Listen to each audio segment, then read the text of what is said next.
ప్రభునామమునకు మహిమ కలుగును గాక. అపోస్తలుల కార్యములు 3వ అధ్యాయం 22వ వాక్యం చదువుకుంటున్నాం.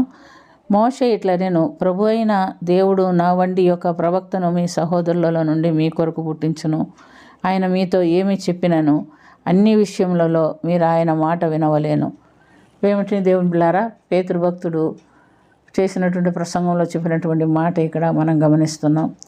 వారు దేవుని వాగ్దాన ప్రకారంగా ప్రభు పరమునకు కొనిపోబడిన తర్వాత పరిశుద్ధ ఆదరణకర్తను మీదకి పంపిస్తానని వాగ్దానం చేసిన ప్రకారంగా వారు మెడగదిలో కనిపెట్టుకొని ప్రార్థించినప్పుడు దేవుని శక్తి పొందుకున్నారు. పొందుకున్న తర్వాత పేతురు దేవుని గురించి ఇస్తున్న సాక్ష్యంలో మనం ఇక్కడ గమనిస్తున్నాం. ఆయన చెప్పినటువంటి మాటలు ఇవి. అయితే మనం గమనించినప్పుడు ఆ యొక్క సంభవం, ఈ సంఘటన ఎప్పుడు జరుగుతుందంటే పేతురు యోహానులు ప్రార్థన నిమిత్తము 3 గంటలకు శృంగారమును దేవాలయానికి వెళ్ళేటప్పుడు అక్కడ మార్గంలో అతను పుట్టినది మొదలుకొని కుండివాడైనటువంటి వాడు వృక్షం అడుగుకుంటూ కూర్చొని చూచారు. మరి వారు ఏమైనా ఇస్తారేమోనని అతడు ఆశ కలిగి పేతురు యోహాను వైపు చూచినప్పుడు పేతురు యోహానులు ఏమన్నారంటే, వెండి బంగారములు మా యొద్ద లేవు, కానీ మాకు కలిగినదే నీకు ఇస్తున్నాను. నజరుడైన యేసుక్రీస్తు నామమున నువ్వు లేచి నడువమన్నప్పుడు వాడు లేచి నిలబడి వాడి చీలమండలములు వాడు బలం పొందుకొని లేచి నిలిచి పరిగెత్తకుండా వాళ్ళు వెంబడి దేవాలయంలోనికి వెళుతున్నట్టుగా మనం చూస్తున్నాం. వాడిని ఆ దేవాలయంలో వారి దగ్గర నిలబడి ఉండటం చూసి ప్రజలందరూ చాలా విస్మయం పొంది వారి చుట్టూ చేరినప్పుడు వారితో యేసుప్రభుని కూర్చున్నటువంటి సాక్ష్యం చెప్తున్నాడు. ఆయన జనన విధము, ఆయన పరిచర్య మార్గము, ఆయనలో ఉన్న శక్తిని గురించి పేతురు చెప్తూ యేసుప్రభుని కూర్చున్నటువంటి ప్రవచనాన్ని గురించి, మోషే చెప్పినటువంటి ప్రవచనాన్ని గురించి కూడా ఇక్కడ చెప్తున్నట్టుగా మనం చూస్తున్నాం. ద్వితీయోపదేశకాండం 18వ అధ్యాయము 16వ వాక్యంలో మోషే ఇశ్రాయేల్ జనాంగంతో చెప్తున్నాడు, మీలో నుండి నా వంటి ఒక ప్రవక్తను దేవుడు మీకు ఇస్తాడు, మీరు ఆయన మాట వినవలేను అని చెప్తున్నట్లుగా మనం చూస్తున్నాం.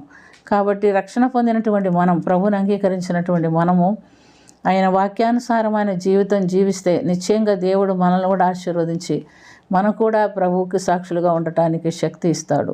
వారు పరిశుద్ధాత్మ శక్తిని పొందుకున్న వారై భూదిగంధముల వరకు ఆయనకు సాక్షులుగా ఉండినట్లుగా మనం చూస్తున్నాం. మనం కూడా సర్వలోకమునకు వెళ్ళి సర్వ సృష్టికి సువార్త ప్రకటిస్తూ భూదిగంధముల వరకు ఆయన సాక్షులుగా ఉండాలని దేవుడు కోరుకుంటున్నాడు. అందుకని ఖచ్చితంగా ఏం చెప్తున్నారంటే, అన్ని విషయంలోనూ మీరు ఆయన మాట వినవలేను.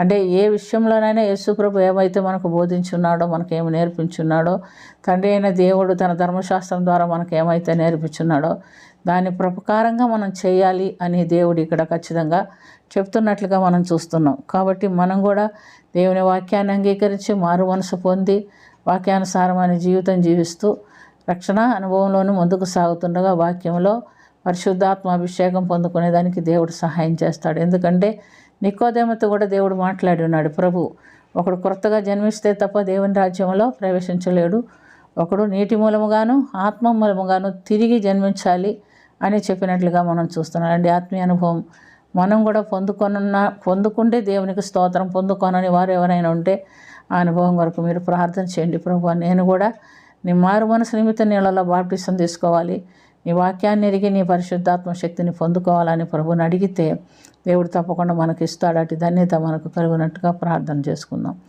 ప్రేమ కలిగిన తండ్రి, కృప కలిగిన ప్రభు యేసు రక్షక, మీకు వందనాలు నాయన, స్తుతి నాయన, స్తోత్రం నా తండ్రి.